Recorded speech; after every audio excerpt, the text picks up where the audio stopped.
One other thing, cameras, we're still short on police officers. I still believe that there's a need to put more cameras up in locations, for instance, like in JBY's parking lot, where we had the problems there last year, along Veterans Memorial Riverwalk. I think people would feel safer down there. I think that we could have a control center for a police officer or someone sitting there. Wouldn't necessarily have to be, I don't know if it has to be a trained officer, or maybe we could run it through the county that would monitor these locations, that type of thing. And, what's, a trained officer has to, okay, well then you know this more than I do, because you were in that business. But I think that would be helpful, and to allow for people to use some of the parks that we have, feeling safer when they go down there. And that's it. Thank you. Thank you. Councilwoman? Thank you. First of all, just wanted to say thank you to all of the city staff who helped organize and put on the Christmas parade. Despite the weather, we still had a little bit of a crowd, and I thought that everything went great, including the laser light show, which I was able to see a chunk of, and I thought that was something really new and different to offer the community, so kudos to the staff that helped organize that and work that Friday night.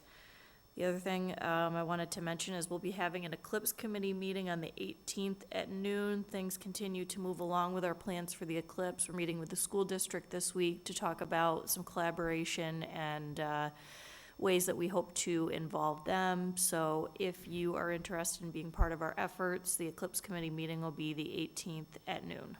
And that's it. Thank you.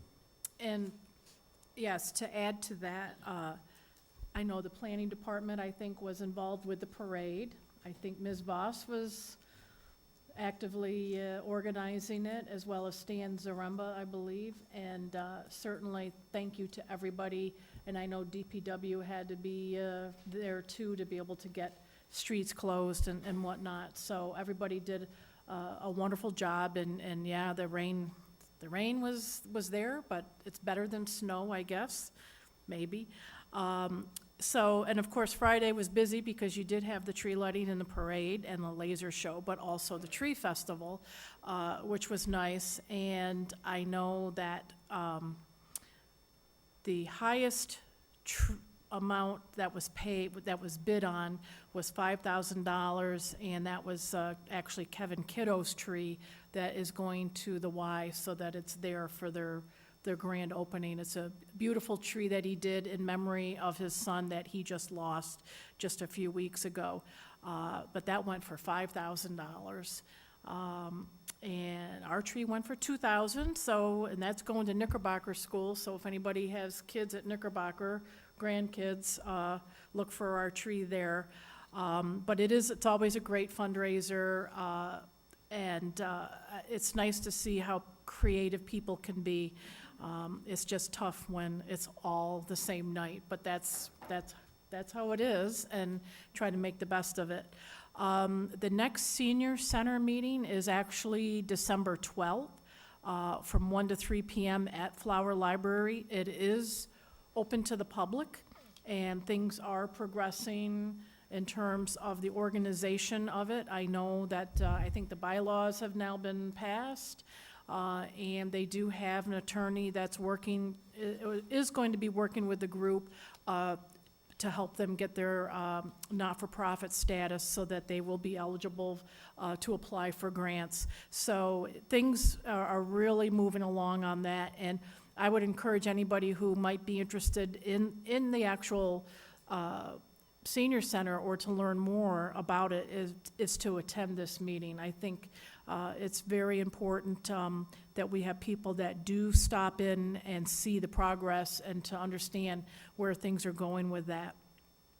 On December 13th at 4:30 at the Urban Mission, the victims panel will be back, and that is where people who have been charged with DWI or under the influence have to attend, and we have, including myself, we have people that do speak on behalf of a loved one who may have been killed by a drunk driver, and I know I talk about it a lot, but it is open to the public, and I think it's good for people to hear, not just, you know, my story on my loss, but to hear what everybody else, I mean, there's quite a few people in the community that have had to deal with that, and it's an excellent program, and I can only encourage people to go there and get the message out, especially during the holidays, because I'm sure that's when we see a lot of DWIs, because you have a lot of parties and whatnot, but to really play it safe, arrange for a ride. We have Uber, we have taxi cabs here, we have other ways for people to get a ride home.